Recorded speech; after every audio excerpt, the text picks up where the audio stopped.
A la sombra. Cuando tenía menos de 15 años, me mudé a la casa de mis tíos para continuar con mis estudios. Mis padres no contaban con suficientes recursos para brindarme el apoyo necesario, así que el hermano de mi papá me ofreció alojamiento en su hogar, donde vivía con su esposa e hijos, para cuidarme. Aunque mi prima, 7 años mayor que yo, intentaba constantemente asustarme diciendo que en su casa había fantasmas, yo no quería creerle. Para mí, era difícil aceptar que alguien pudiera decir algo así. La casa contaba con 3 habitaciones y un baño. Un pasillo estrecho conducía a estas habitaciones. Al principio de este pasillo se encontraba la habitación de mi prima. Después, había 3 puertas más, la habitación de mi primo, la de mis tíos y el baño. En verdad, la casa no era grande.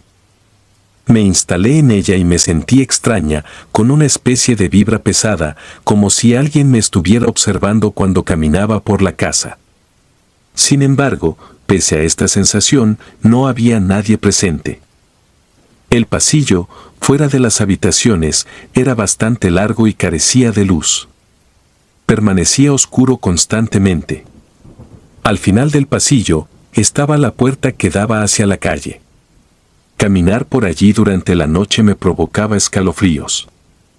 Los días transcurrieron y la sensación de pesadez en el ambiente se volvía más intensa. La casa estaba ubicada en un pequeño condominio y nosotros vivíamos en el 3er piso. Las cortinas de la habitación de mi prima eran de colores claros y la luz proveniente de un farol en la calle la iluminaba directamente. Jamás olvidaré aquella noche en la que mi prima y yo nos encontrábamos solas, viendo una película en un canal de películas. A pesar de que ambas sentíamos miedo, continuamos mirando la película, impulsadas por la curiosidad. Todos los focos de la casa estaban apagados, creando una atmósfera de oscuridad. Mi primo tenía 2 perros chihuahueños que solían ser muy ruidosos, pero en esa ocasión estaban confinados en la terraza, por alguna razón. Al terminar la película, nos acostamos en la cama que se encontraba junto a la ventana. Al lado de nosotras había un espejo que reflejaba nuestra imagen. En ese momento, mi prima comentó: «La casa está muy silenciosa, los perros ni siquiera están haciendo ruido». Mientras decía esto, jugaba con sus dedos. Yo también me había dado cuenta de esa extraña tranquilidad. Era ciertamente inusual, considerando que los perros solían ladrar por cualquier motivo. Preparándome para dormir, sujeté mi cabello con ambas manos mientras cerraba los ojos, sintiendo el cansancio. Cuando volví a abrirlos, dirigí mi mirada hacia mi prima, que también parecía estar a punto de quedarse dormida. Sin embargo, algo llamó mi atención en el espejo ubicado al lado. Al voltear y observar detenidamente, me di cuenta de que justo sobre nosotras, asomándose por la ventana, había una escalofriante silueta de una chica. Su mirada estaba fijamente puesta en nosotras. La situación era completamente irracional, ya que nos encontrábamos en el 3er piso. Mi cuerpo quedó completamente inmovilizado por el terror. Sentí un miedo tan intenso que mi pecho llegó a doler. Mis manos comenzaron a temblar y finalmente logré dar un débil golpecito en la pierna de mi prima. Ella abrió los ojos y me miró, y en ese instante supe que ella también veía a aquella figura. El miedo nos mantenía cautivas. La mirada penetrante de la figura en el espejo no nos abandonaba. Aunque tratábamos de apartar la vista, sentíamos que estábamos completamente atrapadas en su mirada inquietante. Le indiqué a mi prima con un gesto que mirara en el espejo. En el instante en que lo hizo, su rostro palideció de inmediato. Ambas estábamos sumidas en el terror. La sombra en el espejo desapareció repentinamente y en un acto reflejo, mi prima y yo nos giramos rápidamente hacia la ventana. Sin embargo, no había rastro alguno de alguien allí. En ese instante, los perros comenzaron a ladrar de manera desesperada y la puerta de la habitación se abrió de golpe. Incapaz de contener el miedo, rompí en llanto. Le preguntaba a mi prima, ¿qué está pasando? No me asustes. Pero ella misma estaba igual de atemorizada que yo. Nos tomamos de las manos y avanzamos hacia la puerta, con la intención de salir de aquella habitación. Mientras lo hacíamos, las luces se encendieron de manera súbita y empezaron a parpadear de forma inquietante. Mientras tanto, las puertas de las otras habitaciones se abrían y cerraban solas, como si fueran movidas por una fuerza invisible. Sin saber qué hacer, nos dimos cuenta de que la única salida posible era avanzar por el pasillo. Mi primo tomó la delantera y se dirigió hacia la sala, porque podía oír los aullidos de sus perros. Yo lo seguí, sujetando con fuerza a mi prima. Mi cuerpo temblaba de forma incontrolable y mis piernas no podían mantenerse firmes. En la sala, nos encontramos con los perros acurrucados en una esquina, temblando y gimiendo. Mi prima se acercó a ellos con la intención de consolarlos, pero yo no podía evitar preguntarme cómo habían llegado allí. Supuestamente, deberían haber estado en la terraza. Además, ¿cómo habían entrado en la sala si se suponía que estaban afuera? Había un pequeño mueble en la sala que contenía todas las fotos familiares. En el centro de ese mueble, había unas cajas musicales que eran regalos de la abuela de mi prima. Eran 3 en total. Y entonces, de la nada, una de esas cajas empezó a reproducir la melodía. Cuando la bailarina de la caja terminó su giro, la siguiente caja comenzó a sonar. Mi prima se acercó a mí, y yo, entre lágrimas, luchaba contra el horror que sentía. Tragué saliva, y justo cuando las 2 muñecas terminaron de dar su vuelta, la tercera caja musical comenzó a reproducir su melodía. En ese instante, una presencia apareció ante nosotras en la esquina de la sala. Era una mujer vestida de blanco, con la cabeza inclinada hacia abajo, su cabello largo ocultándole el rostro. Mi primo me agarró con fuerza y me arrastró hacia la salida. Pero yo estaba paralizada, incapaz de moverme, mientras mi prima intentaba llevarme con ella. Durante ese tiempo de ver algo tan espantoso, me encontraba desconectada de mis sentidos. A medida que mi prima me arrastraba hacia la salida, experimenté una escena aterradora. Las muñecas seguían sonando, y yo siempre había sentido temor por esas muñecas que se obsequiaban en los 15 años. Mi prima tenía una de esas muñecas que permanecía en la parte superior de un mueble, guardando sus objetos importantes. Mientras avanzábamos por su cuarto temblando, mi prima soltó un grito fuerte al ver que la muñeca estaba sentada en el centro de la cama, justo donde habíamos estado minutos antes. Los perros ladraron con intensidad y corrieron hacia la habitación. Fue escalofriante presenciar cómo, al entrar, los perros comenzaron a chillar y retroceder. La figura de la mujer que había estado en la esquina de la sala ya no estaba allí, y la muñeca que había estado en la cama ahora tenía su mirada fija en nosotras. Continuamos avanzando, dirigiéndonos al oscuro pasillo que se encontraba frente a nosotras. No importaba cuánto miedo sintiéramos, teníamos que pasar por allí de alguna manera. Las cajas musicales continuaban emitiendo su melodía sin cesar. Me aferré al brazo de mi prima mientras ambas llorábamos. Entre sollozos, ella me susurró con la voz entrecortada, «Vamos a salir de aquí. Sujeta fuerte mi mano y corramos hacia la casa de mi tío». Sostenía la mano de mi prima con tanta fuerza que ya apenas la sentía. En el momento en que mi prima abrió la puerta, los 2 perros salieron corriendo escaleras abajo. Yo los seguí rápidamente. Mientras descendíamos, escuchamos un fuerte golpe en la puerta, como si algo o alguien la hubiera azotado con gran fuerza. Todo estaba sumido en la oscuridad completa. Tanto mi prima como yo gritábamos desesperadamente. Jamás olvidaré lo que ocurrió mientras bajábamos esas escaleras llorando. Mientras me enjugaba los ojos, al mirar hacia atrás, pude ver que las luces seguían encendidas en la habitación y allí, en la ventana, estaba la figura de la chica que habíamos visto antes. Esta vez, su rostro estaba levantado, mirándonos fijamente. Tenía una sonrisa que se extendía de lado a lado de su rostro. Además, pude notar que en su mano sostenía la muñeca de mi prima.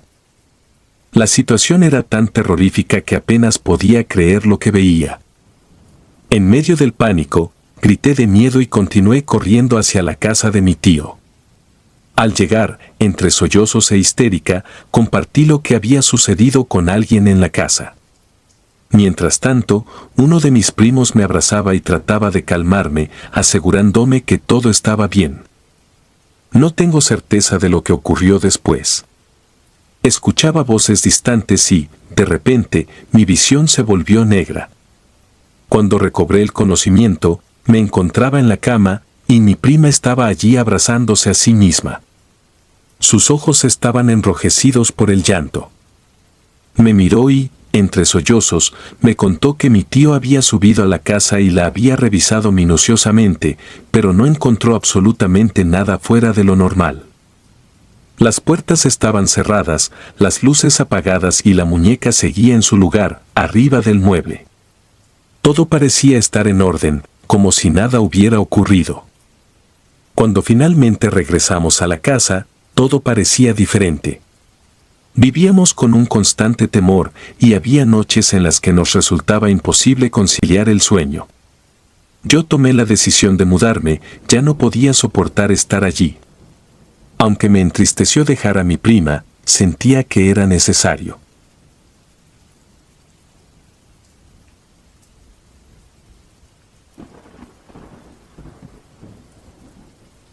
A los pies. Dicen que en todos los sitios en donde hay presencia de muertes aparatosas o llenas de sufrimiento, se queda encerrada la energía de los difuntos, o en ocasiones, hasta la misma alma del difunto en cuestión. De una manera muy escabrosa, me tocó descubrir que eso es verdad. Cuando se lleva tiempo trabajando dentro de un centro comercial, uno se acostumbra a ciertos eventos que, con el tiempo, se vuelven cotidianos. Los avisos en clave para prevenir robos, los niños que llegan a desacomodarlo todo y, por supuesto, aquellos clientes que consumen alimentos de la tienda sin haberlos pagado. Después de un tiempo trabajando como acomodador de una tienda Walmart de mi ciudad, comencé a ver aquel centro comercial como una clase de segundo hogar, y no porque me resultara agradable, sino por lo familiarizado que ya estaba a sus distintas áreas. Los días allí dentro, a pesar de no ser los mismos, no tenían mucha distinción. Claro, eso era lo que pensaba, hasta que llegó una tarde en que la cotidianidad se rompió. Recuerdo que fue un lunes. Mientras que reacomodaba los artículos de rebajas por la temporada, empecé a escuchar a un grupo de gente gritando con desesperación. Y al asomarme, vi que todos ellos estaban señalando hacia el mismo lugar. Por el escándalo de las diferentes voces, apenas si se entendía lo que trataban de decir. Se les podía entender algo como, esa rata lleva un dedo en el hocico. Por lo que, la seguridad del lugar no tardó en intervenir entre los gritos. Y con mis propios ojos, presencié aquello que tenía a la gente tan perturbada. En efecto, a través de la tienda corría una rata de gran tamaño, con un dedo humano en el hocico. Bastó con verla un solo segundo para experimentar la repulsión más fuerte de mi vida. En vista de las bizarras circunstancias, tuvimos que cerrar la tienda con todos los clientes adentro. Pero, lo que más preocupó a las autoridades no fue tanto el atrapar a esa rata, sino averiguar de dónde provenía lo que traía entre dientes. Se nos pidió que no cayéramos en pánico, pero resultaba imposible, pues ni siquiera en una película de terror había visto algo como eso. Tanto al interior de la tienda como al exterior comenzó una búsqueda meticulosa. Por el tono grisáceo del dedo, supuse lo peor. Pero por suerte, uno de los policías alcanzó a pisar al animal con la fuerza suficiente como para dejarla inmóvil. Adentro de la tienda se escucharon los gritos horrorizados de los clientes. Los adultos cubrían los ojos a los más pequeños, mientras que en los altavoces se les ordenaba que guardaran la calma. A pocos minutos de la captura del animal, se nos ordenó que reabriéramos la tienda, solo para hacer que toda la gente se marchara. Los policías no permitieron que se vendiera una cosa más. Todos tuvieron que desalojar tanto la tienda como el estacionamiento. Y una vez que ambos quedaron vacíos, también salí de allí. Afuera, descubrí que uno de los espacios del estacionamiento estaba acordonado y rodeado por más equipo de la policía. En uno de los espacios había un auto blanco, el cual estaban investigando. Con solo verlo, reconocí de quién era. Era el auto del señor Ernesto Aguilar. Él era un cliente habitual, amigo de los empleados. Siempre alardeaba de dedicarse a la brujería negra, pero, aun con ello, se ganaba la empatía de aquellos con quienes convivía. Por cuestiones de seguridad, no me permitieron acercarme ni saber qué estaba ocurriendo. Sin embargo, al día siguiente, la noticia se supo de boca en boca y de pasillo en pasillo. El señor Aguilar fue encontrado al interior de su auto con el cuerpo incompleto. Al brujo de creencias y prácticas cuestionables le hacían falta las piernas. Me contaron que, en las cámaras del estacionamiento no se pudo distinguir a la persona encargada de estacionar el auto. Pues, su rostro parecía estar desfigurado, además de estar cubierto por una clase de túnica, no parecía humano. ¿Acaso fue un ser infernal? Tal vez el señor Ernesto tenía cuentas pendientes por arreglar dentro de su mundo de brujería obscura. Y los motivos no eran algo que me hubiese agradado conocer.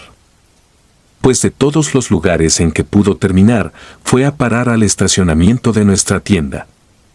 Supongo que acabó allí por la frecuencia en que venía, o tal vez porque era un lugar que le agradaba, por alguna extraña razón. A pesar de que la tienda volvió a abrir a 3 días de levantado el cuerpo, ese lugar de estacionamiento continuó restringido. Me dijeron que la investigación hacia la familia del señor tampoco arrojaba las respuestas suficientes. Informaron que éste asistía de forma constante a misas negras, pero que, en la noche anterior, simplemente ya no volvió a la casa.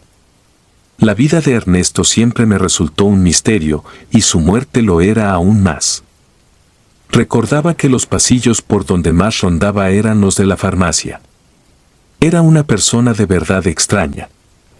De pronto, la cotidianidad de la que hablaba al inicio dejó de existir. Ya no veía a la tienda como un lugar ordinario.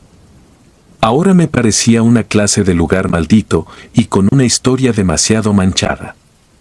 De una semana a otra, se nos empezó a asociar con temas de brujería y homicidios, lo cual hacía menos agradable el ir a trabajar.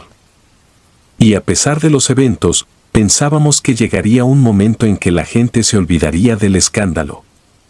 Lo que no sabíamos era que el abandono del brujo en el estacionamiento fue apenas el inicio. Pues, una noche en que me encontraba ordenando, como siempre, escuchamos desde adentro algunos gritos provenientes del estacionamiento. Un par de jóvenes aseguraron haber visto a un hombre arrastrarse por debajo de los demás autos.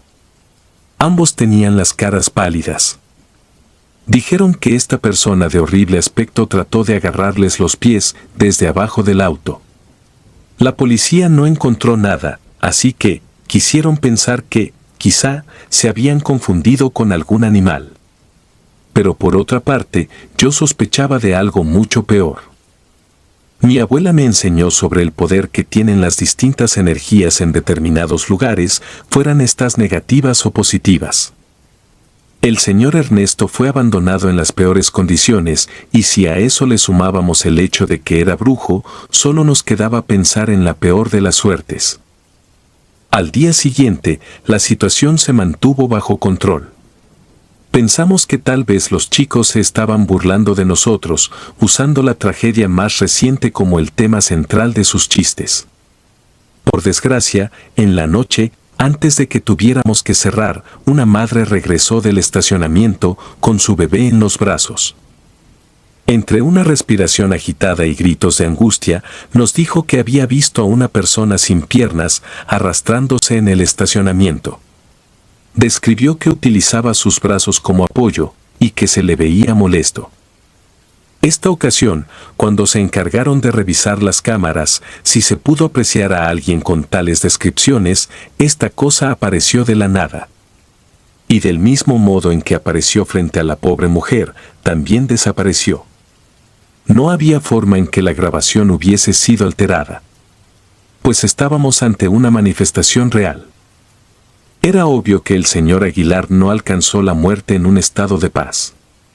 Por lo tanto, parecía que el estacionamiento, así como la tienda, quedaron condenados. Muchas inquietudes rondaron por mi mente, como, por ejemplo, algunas veces pensaba, ¿qué tal si aquel espíritu no buscaba hacer daño? ¿Existía la posibilidad de que estuviera en busca de ayuda? En las noches, cuando solía pasar a un lado de aquel espacio acordonado en el estacionamiento, me estremecía al pensar en la posibilidad de que algunas almas en pena no fueran conscientes de que ahora eran almas muertas. Incluso yo mismo me negué a hacer mis propios escenarios con respecto a los muertos por injusticias.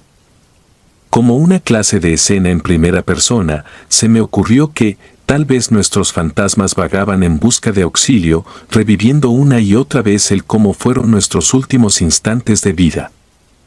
Tal vez, después de morir, nos era imposible razonar que ya no existía una segunda oportunidad y continuábamos peleando por sobrevivir o llamar la atención para ser ayudados. El fantasma de Ernesto Aguilar siguió llamando la atención de todos. Era como un mal que avanzaba por los territorios, conforme más pasaba el tiempo. Ahora sabíamos qué ocurría, mas no sabíamos cómo enfrentarlo. Su alma en pena se llegaba a aparecer ya no solo en el estacionamiento, sino que también entre los pasillos y, algunos hombres aseguraban que, incluso en el interior de los baños. Al hablar sobre cómo eran sus manifestaciones, contaban que éste se aparecía de un segundo a otro, sin dar señales o advertencias sobre su presencia. Decían que podías estar bien y en el siguiente instante, tenerlo cerca de tus pies, arrastrándose con gran insistencia, para lograr alcanzarte. Contaban que éste te miraba con los ojos bien abiertos y aunque no producía ruidos con su voz, podías escuchar el sonido de su cuerpo retorciéndose y sus manos arañar el suelo. A casi un mes del espantoso lunes, en que nos vimos perturbados por una rata y un lugar de estacionamiento, nos enfrentamos a una noche de lluvias intensas. Algunas goteras en el techo nos obligaron a colocar cubetas entre las cajas, y aún con ello, parecía que no era suficiente para mantener las cosas bajo control. Afuera, el cielo nos estremecía entre granizos y relámpagos. Así que por tal razón, a pesar de que ya no me encontraba dentro de mi horario laboral, decidí esperar a que el clima de afuera se calmara. Pues no planeaba volver a casa entre tanto caos. El desastre de afuera no aminoró hasta cerca de las 9 de la noche. Cuando por fin pude salir, resbalé de espaldas en el estacionamiento, por todo el granizo que había quedado por los rincones.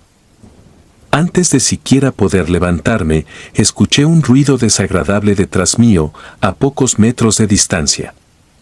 Antes de ponerme de pie, miré detrás mío, y allí estaba la espantosa manifestación del señor Aguilar, moviéndose de forma apresurada hacia mí. Y lejos de tener una expresión de molestia, se le veía desesperado. Con solo verlo, supe que éste se sentía igual de aterrado que yo, o tal vez hasta peor.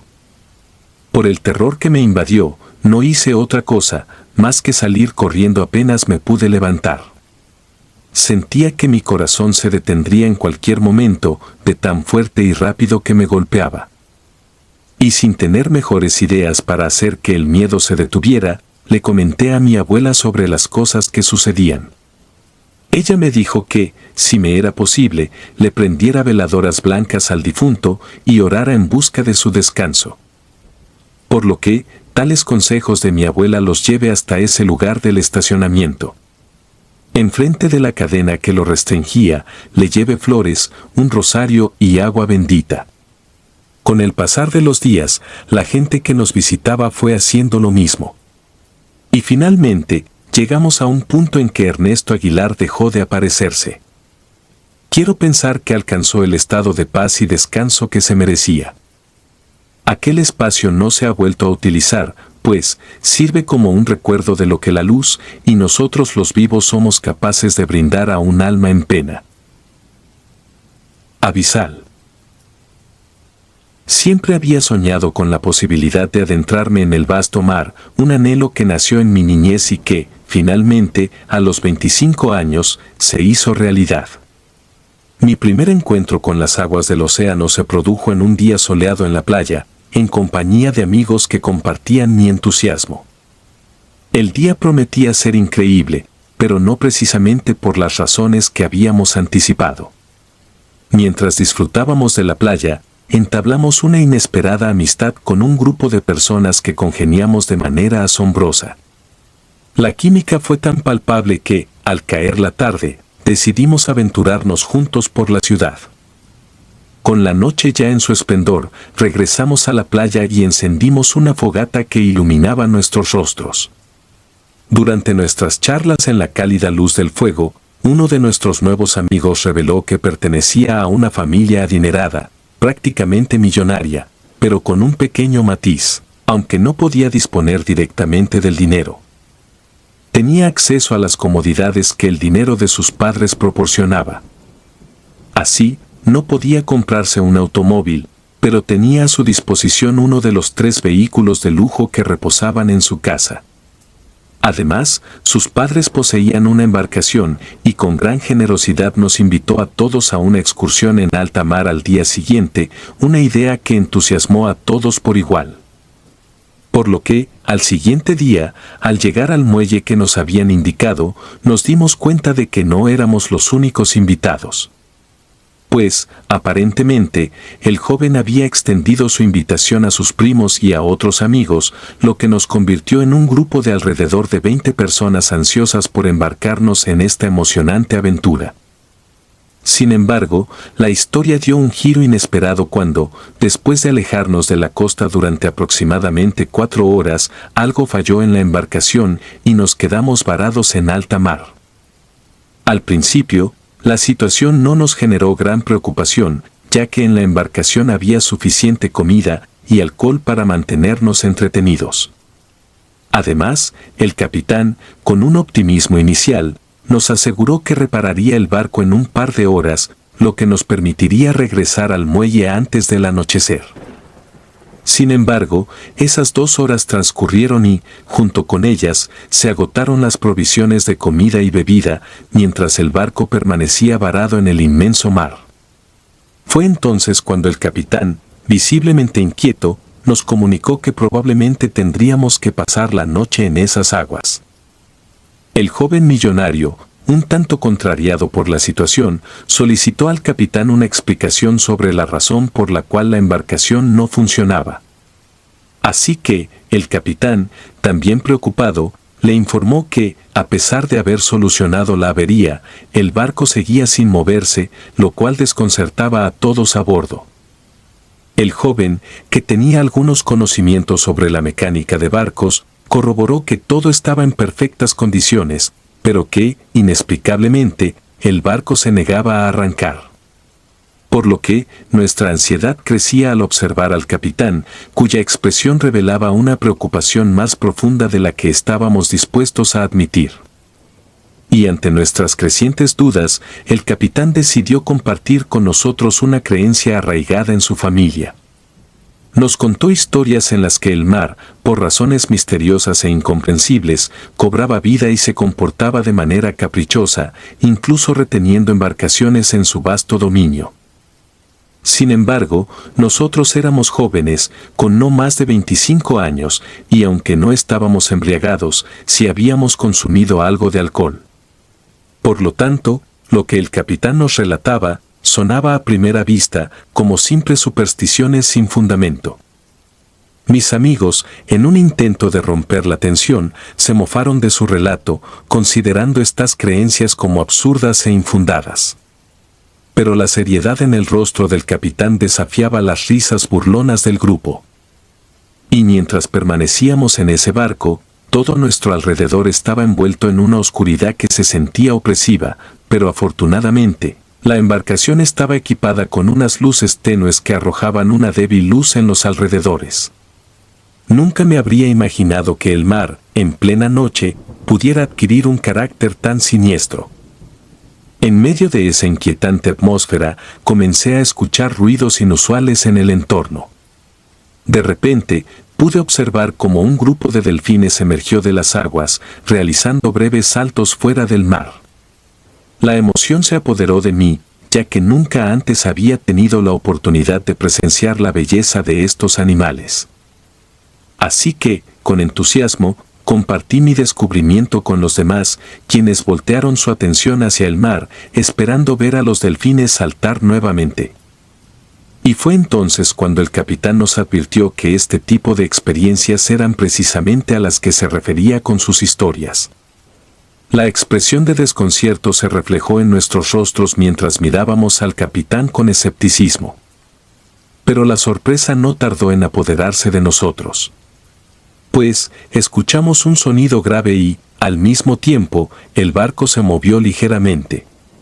Uno de los primos del joven millonario gritó, señalando algo en el agua. Todos nos precipitamos hacia donde estaba él y, efectivamente, pudimos avistar una figura emergiendo del mar. Pero, lo más inquietante de todo era que, a pesar de tener rasgos que recordaban a un rostro humano, era evidente que no se trataba de una persona. Pues, la criatura tenía una piel de un tono azul verdoso, salpicada con manchas negras que le conferían un aspecto siniestro. Sus cuencas oculares estaban extraordinariamente abiertas, como si sus gigantescos globos oculares estuvieran a punto de salir disparados en cualquier momento. Sus dientes puntiagudos relucían como cuchillos afilados. La criatura se encontraba a escasos metros de distancia, y el repugnante hedor de su aliento nauseabundo llegaba hasta nosotros. Incluso, la criatura parecía ser consciente de nuestra atención, ya que, después de unos segundos, emergió un poco más del agua. Fue entonces cuando pudimos observar una parte de su cuerpo, que se asemejaba a la de un animal marino. Y a pesar de mi desconocimiento sobre especies marinas, puedo decir que su cuerpo parecía tener rasgos pisiformes. El asombro y el terror se apoderaron de nosotros de inmediato, dejándonos paralizados en un misterioso silencio. Pues, solo el sonido de nuestra respiración entrecortada interrumpía la tensa atmósfera. Un vapor blanco emanaba de las fosas nasales de la monstruosidad. Pero de repente, las cuencas de sus ojos se abrieron aún más, y comenzó a fluir sangre de ellas, un fenómeno aterrador que no podíamos comprender del todo. Sin embargo, lo peor estaba por venir. Pues la criatura abrió su boca de una manera grotesca, y dejó escapar un grito ensordecedor, un sonido tan estridente que nos vimos obligados a taparnos los oídos de manera instintiva, ya que resultaba insoportable. En medio de esta horrenda cacofonía, el capitán intentó desesperadamente que el barco se moviera. Apartó las manos de sus oídos para maniobrar, y pude ver cómo comenzaban a brotar gotas de sangre de sus tímpanos. Sin embargo, logró poner en marcha el navío, y comenzamos a alejarnos del escenario aterrador. Pensamos que habíamos dejado atrás el horror, pero el monstruo decidió nadar tras nosotros. Y a medida que nos distanciábamos, los aterradores gritos de la criatura se volvieron cada vez más tenues, hasta que finalmente desapareció en el horizonte. Fueron los momentos más angustiantes y desesperados que jamás había experimentado en mi vida. A bordo, todos estábamos en estado de shock, tratando de procesar lo que habíamos presenciado en medio de la oscuridad marina. Después de alejarnos lo suficiente de la criatura, la atmósfera de terror que había invadido el barco comenzó a disiparse lentamente. Los suspiros de alivio y las miradas de incredulidad se entremezclaban en los rostros de la tripulación y los pasajeros. Pues, nadie podía explicar lo que habíamos presenciado. Y a medida que la noche se convertía en amanecer, regresamos al muelle, donde nos esperaba un equipo de rescatistas preocupados por nuestra desaparición. Al llegar a tierra firme, nadie parecía dispuesto a hablar de lo que habíamos vivido. pues la incredulidad y el temor nos mantenían en silencio y cada uno de nosotros intentaba reprimir los recuerdos de esa espeluznante experiencia. La historia que compartíamos entre nosotros, una versión editada y simplificada, fue que el barco había experimentado una falla mecánica y que el capitán había hecho todo lo posible para llevarnos de regreso de manera segura.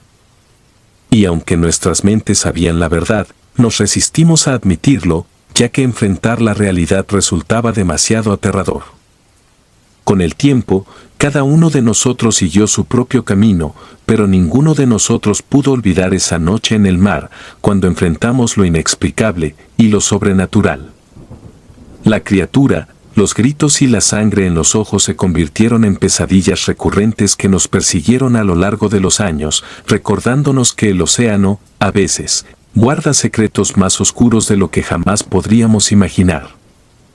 El capitán, por su parte, nunca volvió a ser el mismo y se retiró de la navegación, llevándose consigo una verdad que solo él conocía en su totalidad. Álbum de fotografías. Así como en la tierra, el infierno cuenta con sus retorcidas e incomprendidas obras de arte, y Lucifer es el agente de sus propios artistas. Aunque no estoy del todo informada sobre qué clase de obras de arte son sus preferidas. Sí les puedo advertir, a quien esté escuchando esto, que, si de casualidad se encuentra con una pieza artística y desconocida en el camino, no la recoja, no la analice, y si es posible, ni siquiera la mire por mucho tiempo. Ya que, las fuerzas demoníacas tienen una forma bastante clara y agresiva de reclamarle a los intrusos. Antes de entrar en un círculo obsesivo, cuya pieza principal resultó ser un pequeño álbum de fotos, yo tenía una vida muy ordinaria y plana, sirviendo como ama de casa y madre de dos pequeños, Violeta y Jeremías. En una mañana, en la cual me hallaba tendiendo la ropa, escuché de forma atenta cómo Violeta le preguntaba a su hermano, Jeremías, ¿qué es esto que encontré en el piso? A pesar de estar de espaldas y colgando pantalones, puse atención a lo que estos platicaban, pues, tratándose de mis dos hijos, nada me parecía lo bastante ordinario como para ignorarlo. Es la foto de un perro muerto, escuché a Jeremías exclamar, con un tono de voz horrorizado. Tan pronto como oí esto, dejé lo que estaba haciendo y me apresuré a ir con ellos, para entender qué era lo que estaba pasando. ¿Cómo que la foto de un perro muerto?, pregunté, confundida. En ese momento, mi hijo levantó con su mano derecha un álbum de fotografías y me lo entregó. Al ver la primera fotografía cubierta por el plástico protector, fui testigo de que la respuesta de Jeremías había sido cierta y, en efecto, se trataba de la foto de un perro muerto. Aquel álbum de fotografías era un objeto que no recordaba haber visto antes. Violeta dijo que solo se lo encontró tirado en el piso de nuestro jardín, sin ninguna otra cosa en especial. La foto que tenía frente a mis ojos era de las más horrendas. Se trataba de un pequeño perro salchicha, tumbado boca abajo y aplastado a más no poder. Pues, lucía como si el vehículo responsable le hubiese causado tales lesiones a propósito. Para nada se trataba de una fotografía grata de ver. Y considerando que aquel objeto no era nuestro, ni tampoco algo que quisiese que se mantuviera en las manos de mis hijos, sin pensarlo dos veces, decidí que lo tiraría a la basura y continuaría con mis labores del hogar. Inesperadamente, antes de siquiera poder entrar a la casa para llevarlo al basurero, escuché el fuerte y rasposo escándalo del derrapar de las llantas de un auto. Solté aquel álbum y corrí con desesperación de vuelta al jardín, presa del pánico, por pensar que alguno de mis hijos hubiese corrido peligro. Pero por fortuna, tan pronto como regresé, pude encontrármelos a ambos, sin un solo rasguño. No obstante, vimos a aquel auto detenerse a mitad de la calle, algo había ocurrido, y con temor a lo que pudiese encontrar, le ordené a los niños que entraran a la casa. Antes de que el conductor bajara, me acerqué al lugar del accidente.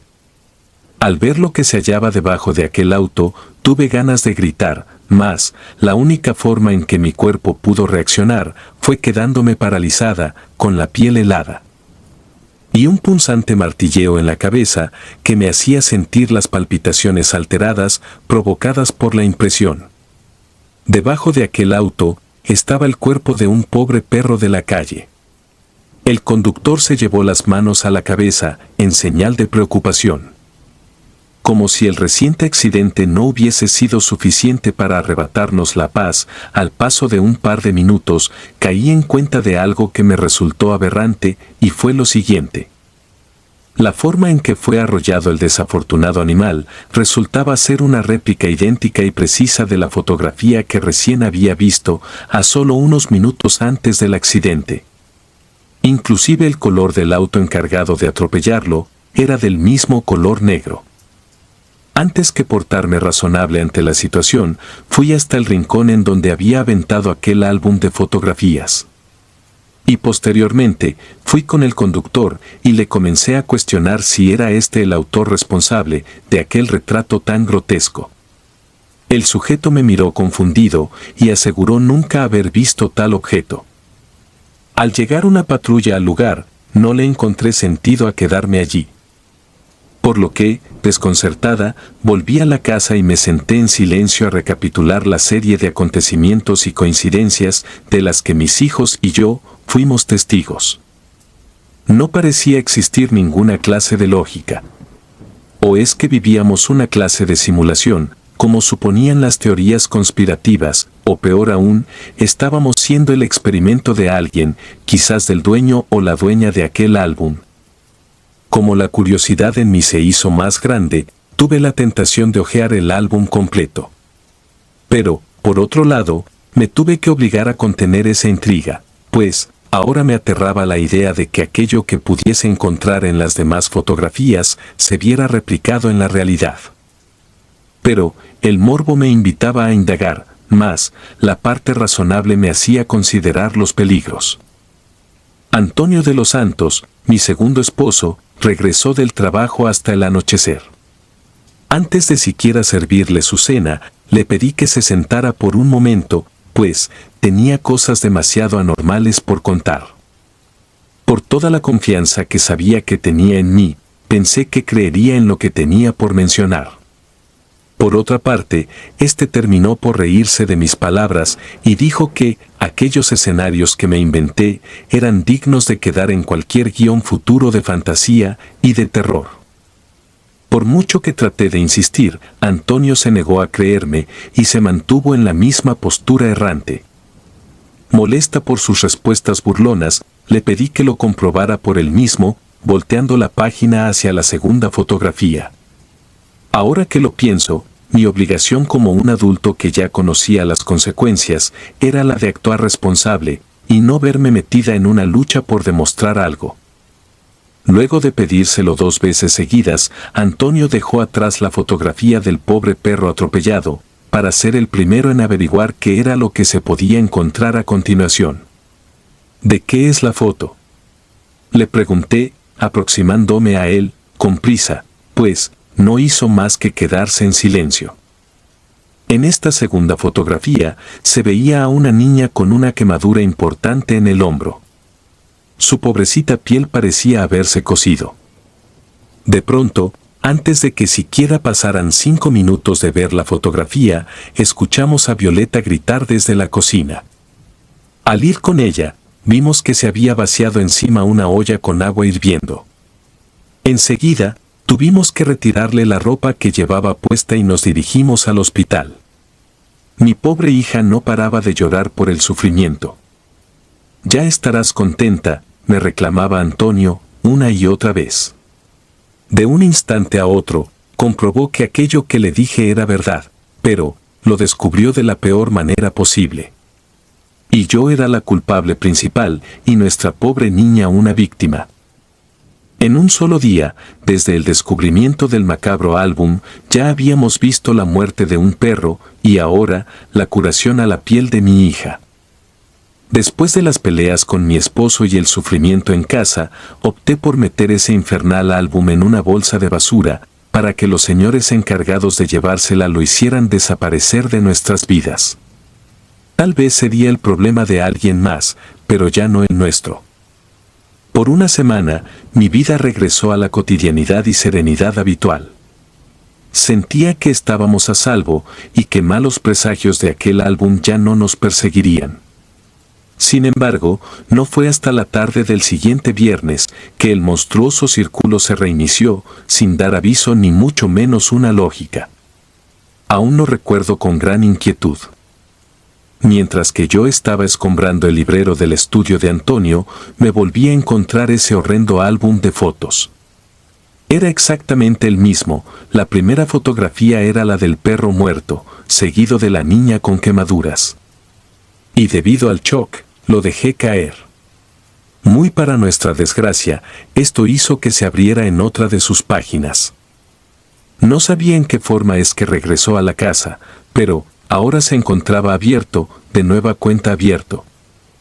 Inclinándome hacia el piso para ver qué encontraba en la fotografía en la cual se quedó, me llevé la desagradable sorpresa de que se trataba de la imagen de un hombre ahorcado, enfrente de una ventana.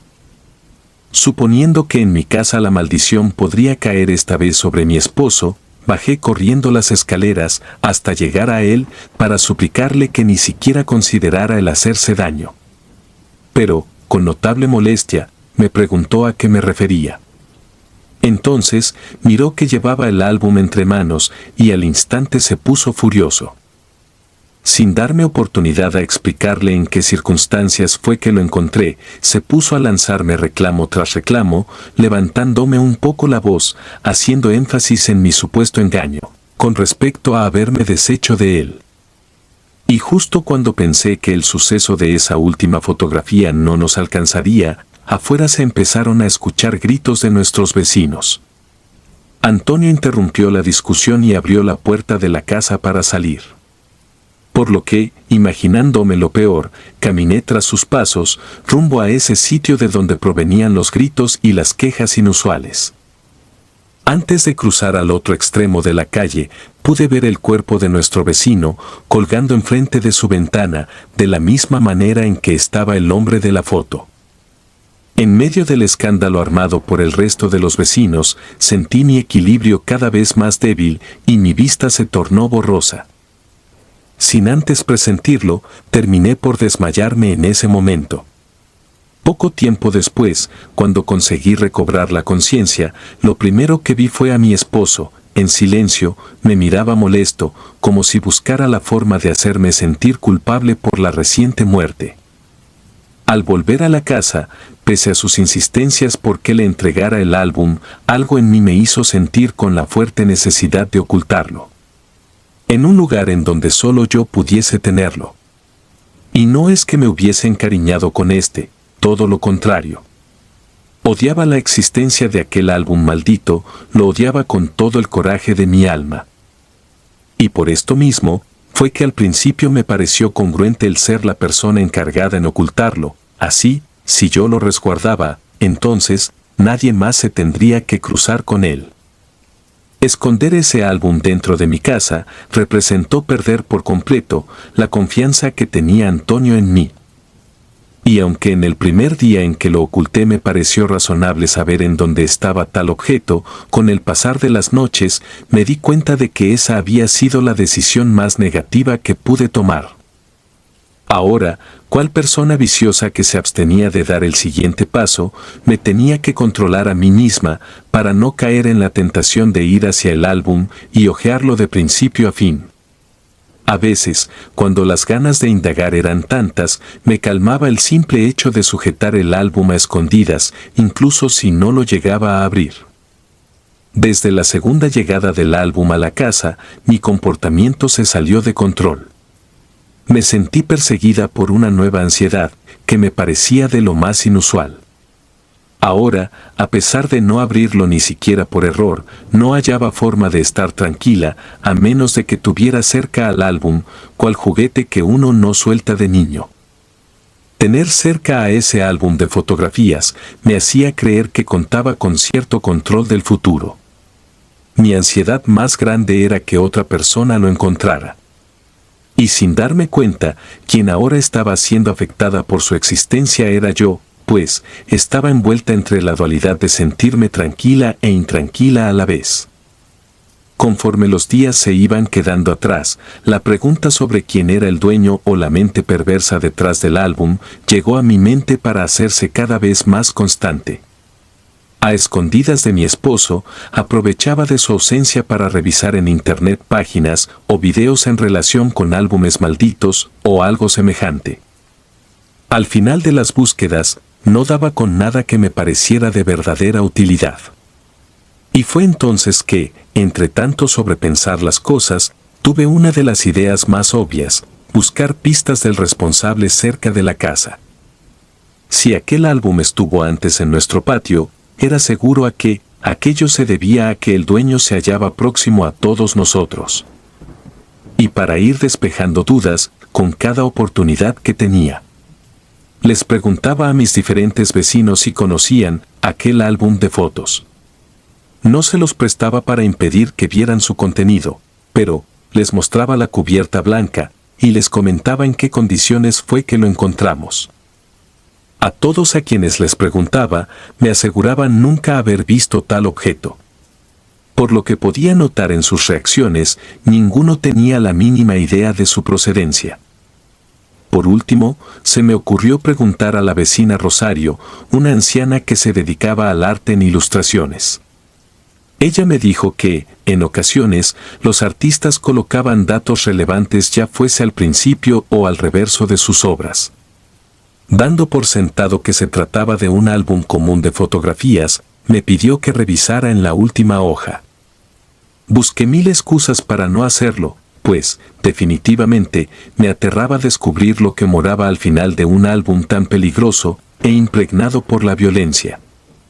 Y en vista de mi gran negación por ver la última fotografía, la señora Rosario me quitó el álbum de las manos. Por fortuna, no se puso a mirar todas las fotos y fue directo a la última. Recordando cada uno de los eventos aparatosos por los que ya habíamos pasado, la primera reacción que tuve fue la de cubrirme los ojos, para evitar observar esa imagen. ¿De qué es la fotografía?, le pregunté, actuando como una cobarde. La señora Rosario dijo que se trataba de una simple firma, escrita en una servilleta. Esa debe ser la firma del fotógrafo, supuso. Tomando más confianza en la situación, decidí darle un vistazo a la foto. Tal y como mencionó mi vecina, era una simple firma. Esta únicamente decía, Demoniac, escrito en cursiva. Imaginé que eso de llamarse Demoniac era una clase de seudónimo artístico. No sabía quién era ese tal Demoniac, pero, de lo que sí estaba segura, era de que se trataba de un completo maníaco, y era un peligro que éste se encontrara libre. A diferencia de las demás fotografías, aquella con la firma de Demoniac no pareció tener ningún efecto sobre la realidad. Y por alguna razón, creí firmemente que a raíz de esta, me podría llegar a cruzar en persona con el verdadero fotógrafo enfermo, de seudónimo Demoniac. Con la intriga que me causó el saber si podía llegar a encontrármelo en persona, o tan solo poderle ver el rostro, comencé a siempre traer conmigo la fotografía de esa firma. No estaba segura de cómo lo reconocería, pero suponía que éste tendría la mirada de una persona enferma. Una tarde en la cual nos dirigíamos en auto a una visita con la familia de Antonio, cargué esa fotografía con la firma de Demoniac, y sin que mi esposo se diera cuenta, cada tanto le daba un vistazo, poniendo a prueba si algo relacionado a tal persona se nos aparecía en el camino. Estando a poco de llegar, Antonio me descubrió mirando la fotografía. En ese preciso instante, se detuvo cerca de un canal de aguas negras, y me la arrebató de las manos. Después, con todo ese coraje, la arrojó hacia esa dirección, para luego regresar al auto, reclamando por mis acciones inconscientes, estando enfrente de los niños. Después de aquel día en que perdí la fotografía en las aguas negras, aproveché la ausencia de los niños, para llevar el álbum al comedor. La desesperación por averiguar qué había en la penúltima fotografía no me dejaba pensar. Supongo que, por el hecho de haber encontrado una foto inofensiva, hice un poco de confianza. Quizás la siguiente fotografía no era tan trágica, pensé. Quizás me podía encontrar otra pieza útil, o tal vez hasta una fotografía del mismo demoníaco. Al dar un vistazo en aquello que permanecía oculto en el penúltimo apartado del álbum, hallé una escena de lo más repulsiva. Se trataba de la fotografía de una mano gravemente herida, a la cual le hacía falta el dedo pulgar. No se podía apreciar quién era esa persona, pues solo se veía la mano con aquel dedo faltante. Al ver tal atrocidad, sentí como el sudor frío me recorría por la frente. Y en el instante en que quise cerrar el álbum, accidentalmente cambié a otra de sus hojas, y aquello con lo que me encontré fue mucho peor que la mano sin dedo. Incluso mucho peor que el vecino ahorcado o el perro arrollado. Pues, en esa fotografía en la cual caí como una obscura casualidad, encontré a Antonio, posando junto a un par de cadáveres en una casa desconocida. Un nudo insoportable se me formó en el pecho. No creí que aquello que se hallaba ante mis ojos fuese una realidad. Si en todo este tiempo estuve compartiendo casa y habitación con el verdadero demoníaco, ¿qué tan ingenua pude ser como para no darme cuenta? En medio de la crisis de pánico que comencé a presentar, me levanté de donde estaba y casi de forma inconsciente caminé hacia la cocina. Como aún no había preparado la comida para mis hijos, estaba obligada a hacerla antes de que llegaran de la escuela y debía hacerla incluso si no me sentía capaz. Mientras que untaba limón en el pollo que le serviría esa tarde, mi cabeza me comenzó a doler. Estaba aterrada. Pues, asimilar que por años había estado viviendo junto a un psicópata era traumático, al igual que imposible. Al momento en que empecé a cortar el pollo entero en diferentes piezas, oí a Antonio llegar a la casa. No supe cómo debía de actuar ahora. Pues, ya no lo vería más como el segundo hombre con el que me comprometí, por el gran amor que teníamos, sino como un asesino, que en todos esos años vivió como un impostor conmigo y mis 2 hijos. Y en cuanto entró a la cocina para saludar. Lo primero que le pregunté fue, Antonio, ¿puedo saber qué pasó con tu antigua familia? Sabía que ese no era un tema del cual le agradara hablar. Enseguida, actuó a la defensiva, diciendo que yo no tenía el suficiente derecho para indagar en aquellos aspectos de su vida. Encontré una foto tuya en ese álbum, confesé. Sin darme cuenta de tan alterada que estaba, en un movimiento torpe, terminé rebanándome por completo uno de mis dedos, al igual que en la bizarra fotografía que vi minutos atrás. Te dije que debías deshacerte de ese maldito álbum, me gritó Antonio, al ver la incontrolable hemorragia que estaba teniendo. Al mirar mi mano, caí en un espantoso shock, pues a esta le hacía falta el dedo pulgar. Mi cuerpo estaba incompleto. A pesar de ser una persona trastornada, Antonio me llevó hasta el auto y se apresuró a llegar al hospital. Las cosas que sucedían en el área de emergencias parecían lo bastante irreales. Aquel fue el peor día de mi vida, pues descubrí que mi esposo era un peligro potencial para las demás personas, y encima, por un accidente propio había perdido uno de mis dedos. El lado positivo tras el escandaloso accidente fue que los doctores dijeron que era posible que recuperara aquel dedo. Ahora, la única cosa en la que podía pensar era que las fotografías, en general, cuentan con ese aspecto escalofriante de poder capturar cualquier momento en la historia y hacer que de algún modo se quede congelado. Por supuesto, eso parecía positivo en cuanto a las fotografías agradables. Pero, era igual de agradable cuando se trataba del retrato de un muerto o un aparatoso accidente. Antes de que se me diera de alta, Antonio tomó unos minutos para hablar conmigo a solas en relación al álbum de fotografías. Reconoció que las fotografías fueron tomadas a propósito en su antigua casa y con su antigua esposa e hija. Y me suplicó que no lo acusara, y a cambio, saldría de mi vida sin acercarse jamás. Cuando le pregunté el motivo por el cual los sucesos en las fotografías se replicaban, me confesó que existían obras y material hecho únicamente como un ofrecimiento a entidades infernales.